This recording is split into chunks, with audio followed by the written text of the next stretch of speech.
Hamas'a selam, direnişe devam. Hamas'a selam, direnişe devam.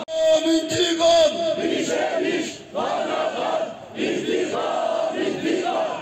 Evet değerli kardeşlerimiz, şu anda Gazze'de yaşananları bir gözümüzün önüne getirelim.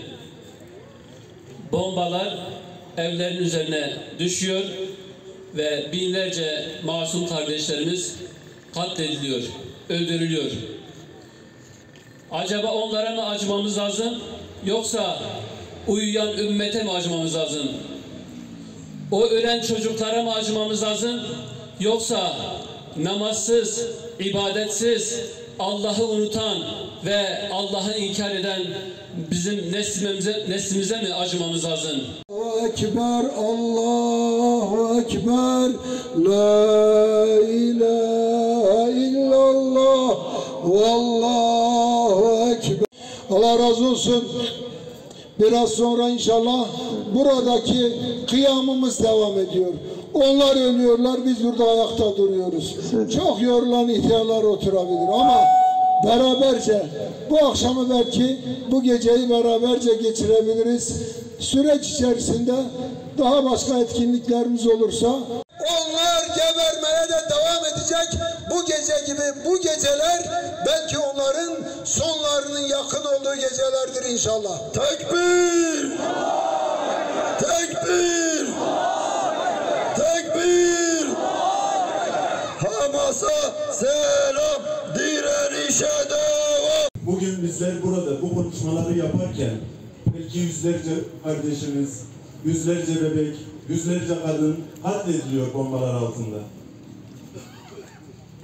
Aşırı bir güç uygulanıyor. Gazze abluk altına alınmış. Havadan, denizden ve karadan savunmasız insanlar hunharca katlediliyor. Ve bizler burada imanımızın gereği olarak bir ses yükseltmemiz gerekiyor. Onun için buralara kadar geldik. Biz bu zulme karşıyız diyoruz. Zalimin karşısındayız diyoruz. Hak ile batıl savaşı dünya kurulduğundan bugüne kadar devam ediyor. Kıyamete kadar da devam edecektir. Bu iş benim işimdir diyor. Yaklaşık günde 3-4 televizyon ve radyo programı yapıyoruz. Yaklaşık günde 3-4 tane etkinliğe katılıyoruz. Ki Behçet abiyle dün akşam canlı yayına katıldık TV63'te. 5 tane bugün yine Cuma sonrasındaki yürüyüşte de bahsettik. Bizim yapmamız gereken dua. Müminin en büyük silahı duadır. En büyük silahımıza sarılıyoruz. Ve ümmetin acizliğini Şeyh Yasin, Ahmet Yasin'in ümmetin suskunluğunu, ümmetin sessizliğini sana şikayet ediyorum diyor Rabbim. Şimdi herkes elinden geleni yapmalı. Herkes tarafını belli etmeli. Bizim tarafımız inşallah zalimden yana hiç olmadı. Cenab-ı Hak zalimden yana hiçbir şekilde tavrımızı koymasın. Görecektir. Allahu Teala bizleri birlik içerisinde yaşamayı nasip eylesin. Dualarımızı kabul olunan dua zümresine alsın. Allahu Teala sizlerden razı olsun. Siz özel insanlarsınız benim gözümde. Dualarımızı kabul eder.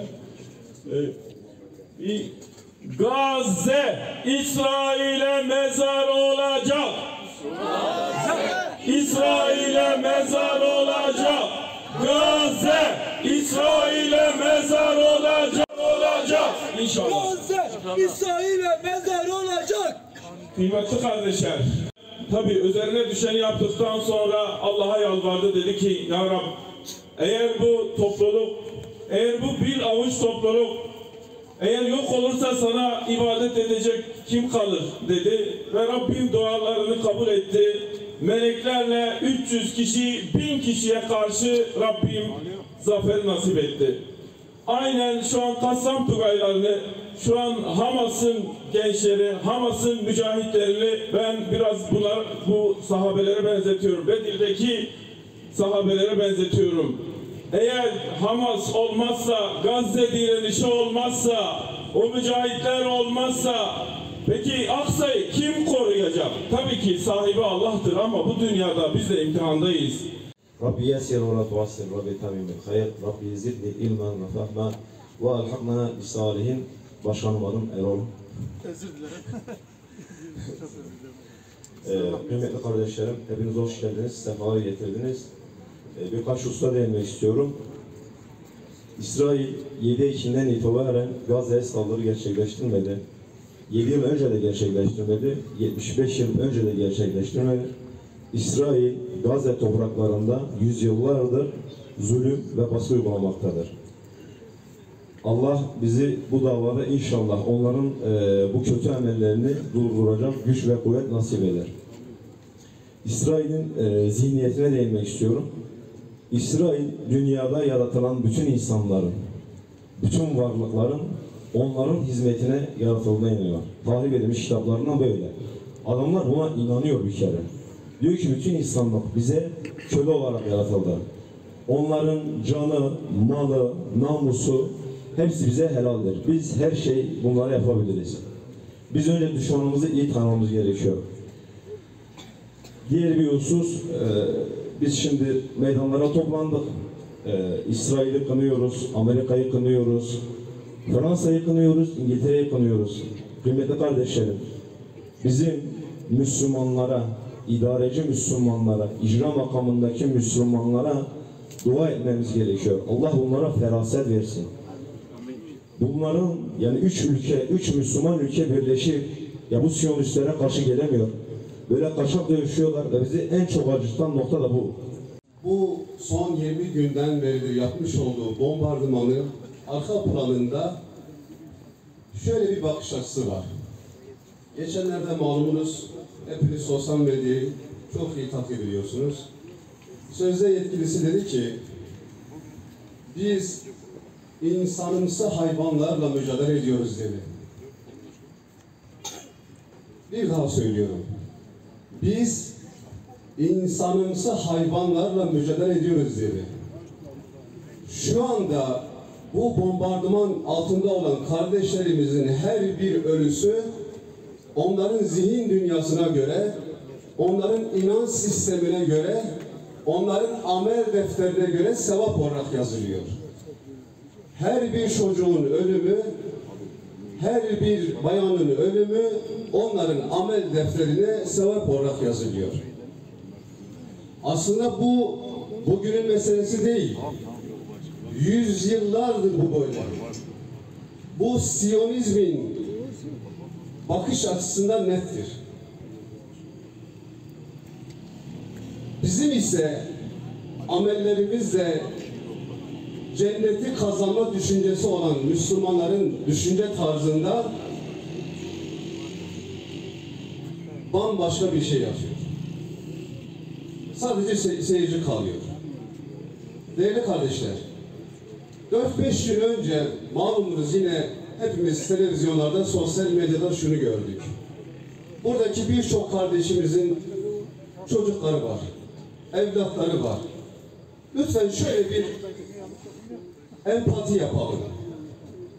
Nazenin evlatlarınızı çağırıyorsunuz. Onların isimlerini ellerine ve ayaklarına yazıyorsunuz. Belki birazdan düşecek olan bombardımanın altındaki parçalanacak olan bedenlerinden sonra anne babası evet bu et parçası benim evladımdır diyecek. Uçsa muhakkak Mossad'ın haberi olur, İsrail'in haberi olur düşüncesini bir algı operasyonuyla beynimize kazmaya çalışırlar ya. İşte oradaki İter bize net bir şekilde şunu gösterdi. İman varsa, imkan varsa o demir kubbe dedikleri aşılmaz denilen o sistemi paramotor sistemle kendilerine apaçık hedef göstererek